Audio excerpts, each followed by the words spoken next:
Paris, conférence et investiture de la session 92 Nord du PPACI France, sous le haut patronage du président Laurent Gbagbo et en présence du parrain et conférencier Awa Domelo, la section PPACI France a investi le camarade Claver Nyako, secrétaire général de la section PPACI France du 92 Nord. Plusieurs militants du PPACI étaient présents pour soutenir le camarade Claver Nyako. Le conférencier Awa Domelo a ensuite donné un éclairage sur l'actualité sociale et politique en Côte d'Ivoire après la fin de la Coupe d'Afrique des Nations Cannes 2023. Au vu de la décision 0036 du comité de contrôle du 7-12-2023 portant proclamation définitive des résultats de l'élection du SG des sections 92 Nord du 2 juillet 2023, en application des articles 89 et 90 des statuts du parti relatifs respectivement à la création des sections à l'étranger et aux attributions du représentant, camarade Nyako Claver, j'étais investi en qualité de représentant du PPACI en France, en ma qualité de représentant du PPACI en France, secrétaire général de la section du 92 Nord. En cette qualité, je voudrais autoriser Monsieur le ministre, le VP de notre parti, à t'investir secrétaire de section.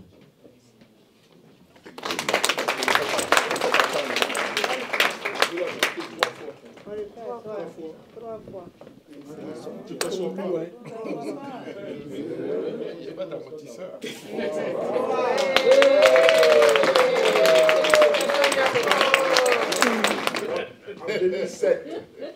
En 2007 exactement, le ministre Awa Domelo a été sollicité par nous, quand je dis nous, les militants que je vais vous présenter tout à l'heure, pour qu'ils puissent nous investir.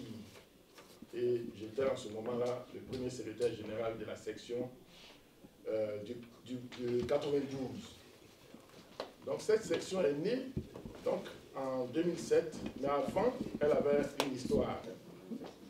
En 2007, le ministre Awa Domelo est venu nous investir. Ce jour-là, j'étais avec le secrétaire général du 94, père à son âme, Seri Obré, Ziba. Nous étions dans cette formation-là qu'on appelle le FPI, que le président Gbagbo a demandé de contourner et de laisser l'enveloppe vide pour former un parti plus fort, avec tous nos frères qui sont venus massivement dire au président Laurent Gbagbo, nous sommes là, pour former ce nouveau parti. C'est pour cela que j'aime bien mon frère. Moi, je l'appelle président. Le représentant Pascal Lobo était le président du Compassi d'abord, après c'est devenu NPR. Moi, c'est mon président. Nous avons été aussi rejoints par, dans cette lutte en 2011 par une nouvelle génération. Vraiment des femmes et des hommes dynamiques qui font qu'aujourd'hui, on est devenu PPACI. C'est pour cela que quand je vais les appeler tout à l'heure, vous allez voir des personnalités d'horizons divers, mais des gens prêts à mener le combat du président Laurent Gbagbo pour la victoire prochaine. Mais en même temps, saluer le tout nouveau secrétaire général investi, qui, depuis longtemps aussi, est dans l'arène et continue de se battre. Je l'ai investi et je le réinvestis. Cela prouve que le combat que nous avons mené et que nous continuons de mener est une lutte qui est permanente. Sans aussi oublier mon compagnon de toujours, bon, lui on a le même nom. Donc, c'est avec plaisir qu'on est toujours ensemble pour mener le même combat depuis longtemps aussi. Et nous sommes là pour continuer ce que nous avons commencé tous ensemble il y a longtemps. Camarades des représentants, tu as été investi et comme le pouvoir, c'est, je dirais, une course de relais, eh bien, tu as une tâche importante de faire franchir le PPACI vers de nouveaux objectifs en sautant les barrières qui ne manqueront pas de se présenter à toi. Mais dans tout ça, là, j'ai vu quelqu'un qui est dans cette salle-là, camarade Djouaba. C'est vraiment... C'est vrai, il y a eu la génération 90, etc. Mais celui qui est là-bas, peut-être qu'il est moins connu par les générations actuelles, mais lui, c'est Djouaba. C'est génération 83. Peut-être beaucoup n'étaient pas encore nés. Et le FPI était en train de naître en pleine clandestinité, mais c'est eux, à Paris, qui ont créé le premier mouvement qui a donné une image, un visage officiel à la lutte sourde qui se menait dans le souterrain de la clandestinité, aussi bien en Côte d'Ivoire qu'en France. C'est pour cela que je tenais à signifier cela, pour montrer que nous venons de très loin. Mais Voilà, s'il vous plaît.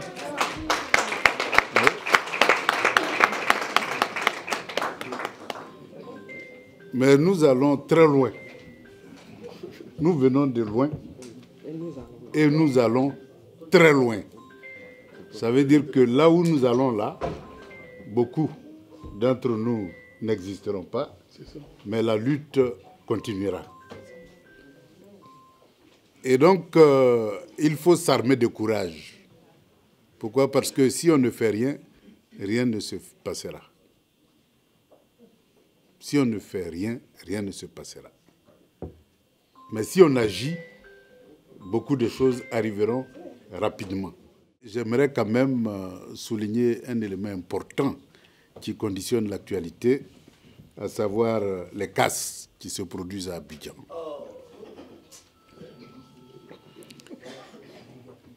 J'avoue que pour l'ancien directeur général du BNED que je suis, quand je vois ça, ça me fait très mal parce que j'ai l'impression que nous avons un gouvernement qui est en guerre contre la population. C'est-à-dire que la guerre déclenchée contre la Côte d'Ivoire continue jusqu'à aujourd'hui. Parce que je ne peux pas comprendre qu'il existe des méthodes, des procédures, des règles du jeu, et on met tout ça là de côté pour s'attaquer frontalement à une population qui vit tranquillement dans sa maison. Ce qui se passe aujourd'hui en Côte d'Ivoire ne respecte aucune science. Je dis bien aucune science. Ils ont baptisé leur opération d'aménagement de quartiers restructurés. Dans le domaine de l'urbanisme, chaque mot a son importance. Chaque mot a un sens et chaque mot procède d'une science. Quand on aménage, parce qu'il y a plusieurs opérations possibles, hein.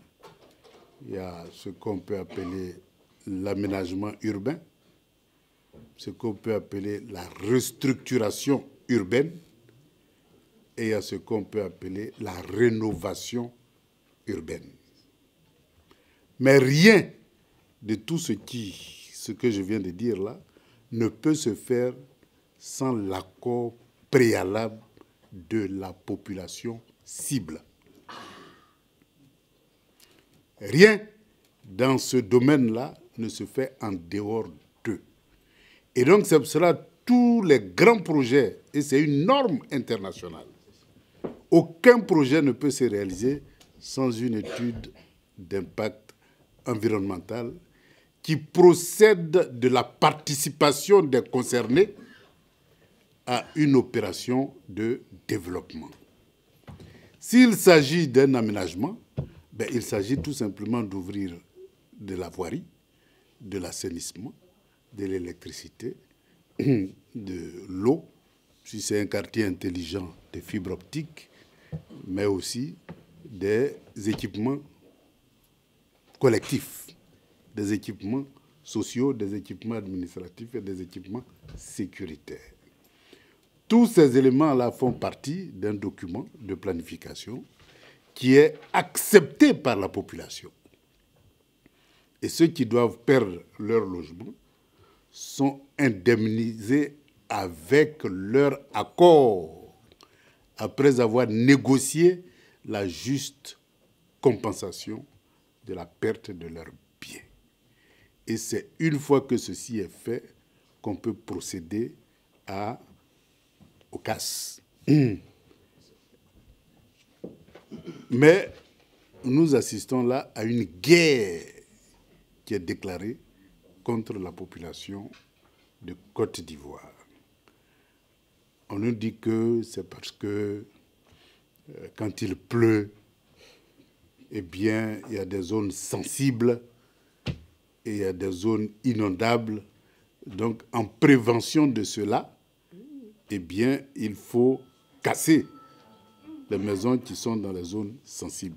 Ce n'est pas un argument. Ce n'est pas un argument parce que les zones sensibles dont on parle sont liées au développement de la ville d'Abidjan. La ville d'Abidjan souffre d'un mal développement. Les quartiers précaires en 2000, il y avait à peu près une centaine. Aujourd'hui, on est à près de 176. Ce qui veut dire qu'en moins de 10 ans, les quartiers précaires ou les quartiers restructurés ou les quartiers mal construits ont pratiquement doublé. Cela est lié à un seul phénomène, c'est de l'urbanisme non maîtrisé, sauvage.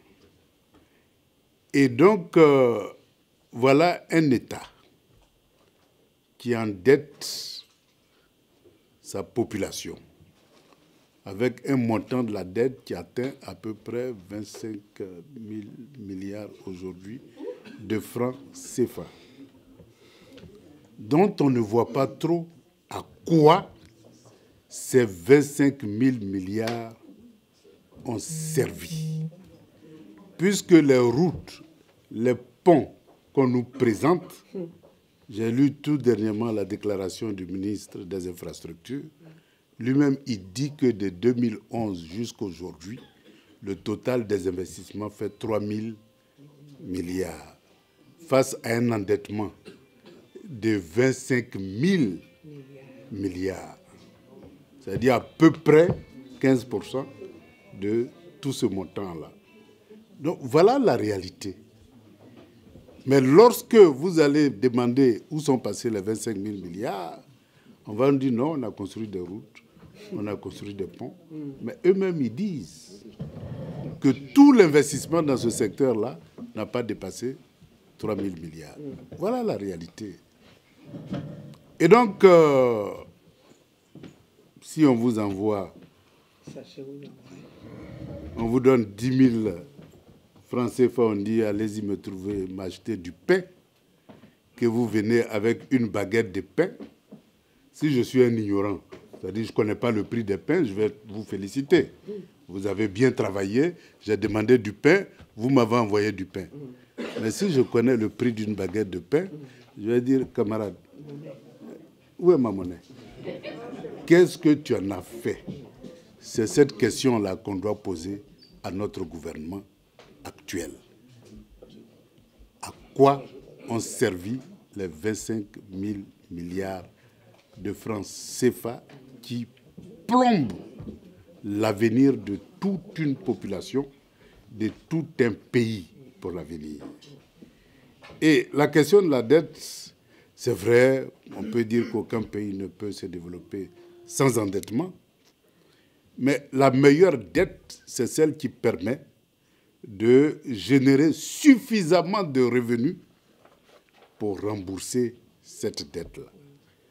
Lorsque vous empruntez de l'argent et que vous dépensez et que ça ne crée pas de la richesse pour rembourser cette dette, c'est que vous avez fait un mauvais investissement.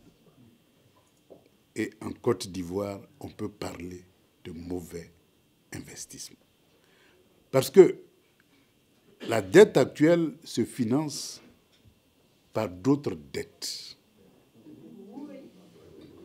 Ça veut dire que nous sommes rentrés dans un cycle sans fin d'endettement, dans la mesure où, lorsque les échéances arrivent, ce n'est pas l'investissement que vous avez fait qui génère des ressources pour rembourser la dette, mais il faut aller emprunter encore une dette pour venir rembourser la dette en cours. Mais comme il n'y a pas de débat démocratique, comme depuis 2011, eh bien, tout le combat que le Front populaire ivoirien en son temps a mené pour arriver au multipartisme, eh bien, tout ce combat-là a été mis à l'eau. Les libertés démocratiques, on connaît leur sort. La justice sociale, on connaît leur sort. Et nous sommes arrivés vraiment au stade le plus inférieur de la démocratie et au stade le plus caricatural de la démocratie, c'est que nous sommes dans un gouvernement du RHDP, par le RHDP, pour le RHDP, à l'exclusion de tous les autres citoyens du pays, qui sont soit désœuvrés, parce que l'administration et le secteur privé appartiennent au parti au pouvoir. Ils ont même trouvé un concept assez élégant de tabouret pour dire, tant que vous ne faites pas allégeance au parti au pouvoir, eh bien, vous n'avez même pas le droit de vous asseoir sur un tabouret en Côte d'Ivoire. Voilà le sens qu'ils ont donné à la gestion d'un État qui a une constitution et qui proclame l'égalité de tous devant l'administration, l'égalité des chances, toutes les égalités pour tous les citoyens. Mais ils font comme si cette constitution-là n'existe pas du tout. Et ils proclament haut et fort qu'ils font du rattrapage ethnique, qu'ils font une politique de tabouret, sans que cela ne gêne quoi que ce soit, parce qu'ils ont cassé tous les contre-pouvoirs de la République. Voilà pourquoi, actuellement, la bataille que nous devons mener, c'est la bataille pour la démocratie, c'est-à-dire le pouvoir du peuple, par le peuple et pour le peuple. Mais ce que nous devons retenir aussi, c'est que ce concept de démocratie, dont le contenu, évidemment, dépend des circonstances, des contextes, ce n'est pas un acquis. C'est-à-dire, vous pouvez conquérir la démocratie et vous pouvez aussi la perdre.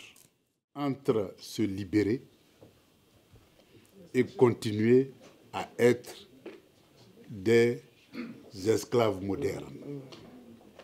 Nous avons le choix entre créer les conditions du plein emploi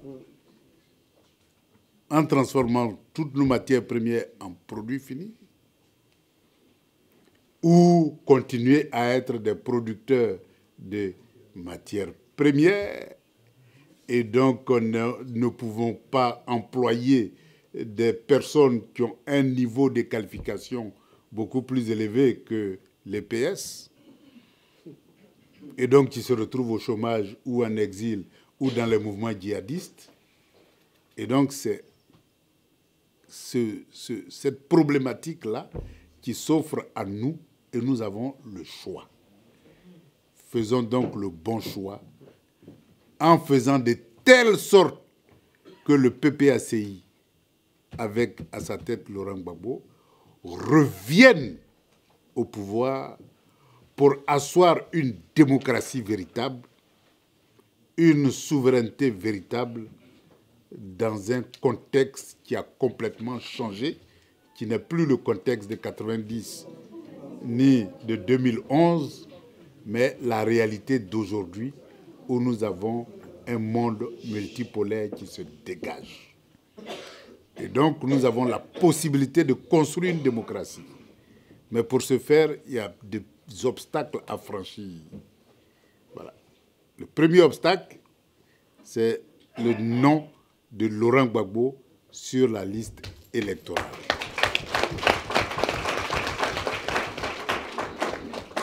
Parce qu'aujourd'hui, ils ont trouvé une nouvelle technique.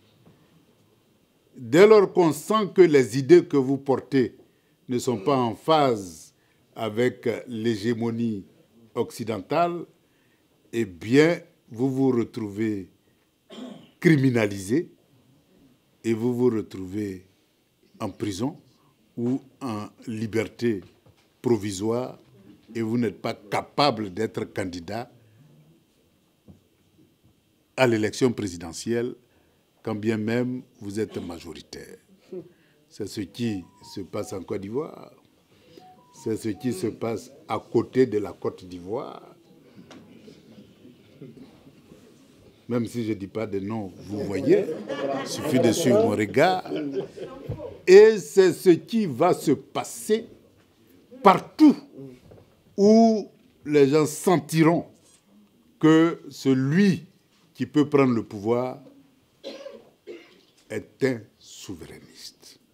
Et donc la question de Laurent Gbagbo, ce n'est pas une question personnelle, parce que souvent les gens oublient le sens profond des combats que nous menons. Ce qui arrive à Gbagbo arrivera à tous ceux qui chercheront à emprunter la même voie que Laurent Gbagbo. Donc le combat que nous menons, ce n'est pas le combat pour Gbagbo, c'est le combat pour toutes les forces démocratiques et souverainistes en Afrique.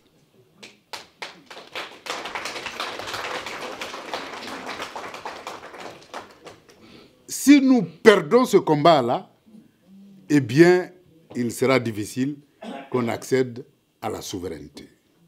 Mais si nous gagnons ce combat, la voie est ouverte pour que cette victoire-là se répète un peu partout sur le continent africain et que les forces souverainistes émergent. Pourquoi les forces souverainistes doivent émerger? On a vu un peu lorsque l'Afrique de l'Ouest voulait mettre en place sa monnaie, l'éco. Tout était prêt. La stratégie, la méthode, les dates, tout était prêt.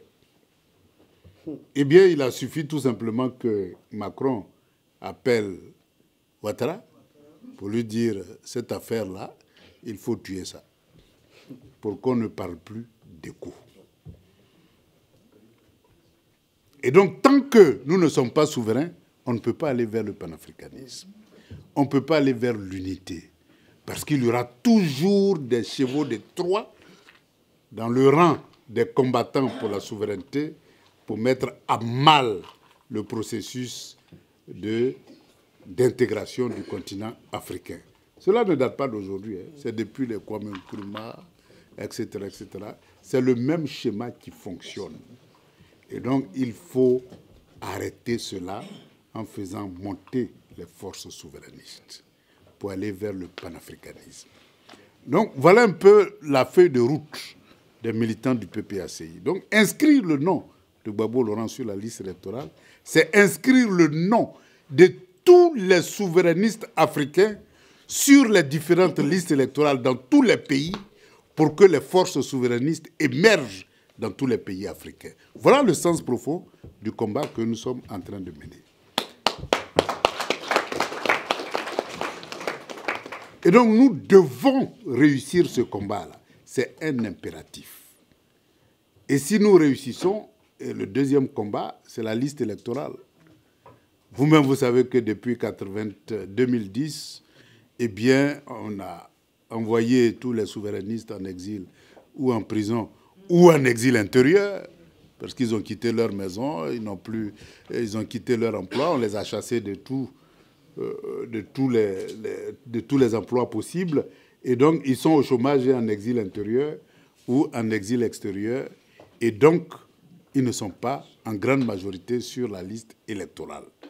Et la population pro-souverainiste, c'est-à-dire la jeunesse, n'est même pas inscrite sur cette liste électorale.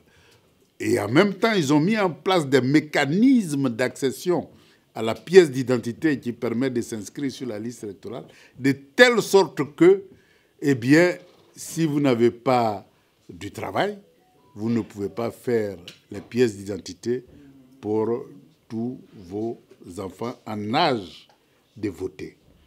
Et donc, il y a des obstacles aussi bien financiers que des obstacles, je dirais, administratifs pour que tous ceux qui sont en âge de voter soient inscrits sur la liste électorale. Et donc, ce combat-là aussi, nous devons le gagner pour que la liste électorale qui est aujourd'hui à l'image du RHDP devienne une liste électorale qui est à l'image de la Côte d'Ivoire. Donc, ça doit être une liste électorale consensuelle et inclusive.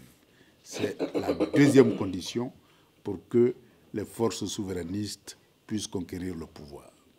La troisième condition, c'est évidemment la commission électorale indépendante. On ne peut pas concevoir que dans une compétition, eh bien, l'arbitre soit l'avant-centre de l'équipe adverse. Ce n'est pas possible. Eh bien, on sifflera tous les buts que vous allez gagner comme hors-jeu et on sifflera des pénaltys pour vous mettre des buts qui vont vous faire perdre. Donc nous voulons une commission électorale indépendante et consensuelle pour que l'arbitre soit l'arbitre. Parce que non seulement nous voulons gagner les élections dans les urnes, mais nous voulons aussi gagner le résultat des élections. Parce qu'en Côte d'Ivoire, vous pouvez gagner les élections et perdre les résultats parce que l'arbitre a décidé que vous avez perdu. Et c'est fini. Voilà pourquoi nous devons avoir une commission électorale consensuelle. Si ces différentes conditions sont réunies, il n'y a pas de raison que le PPACI ne reprenne le pouvoir demain. Il n'y a aucune raison. Et donc, la bataille que nous allons engager, et je suis heureux que le représentant a appelé à une manifestation, eh bien, c'est une bataille décisive et déterminante pour l'avenir de la Côte d'Ivoire, l'avenir de l'Afrique, l'avenir de la souveraineté et du panafricanisme. Voilà, chers camarades, ce que je voulais dire en introduction. Pourquoi on a le temps de changer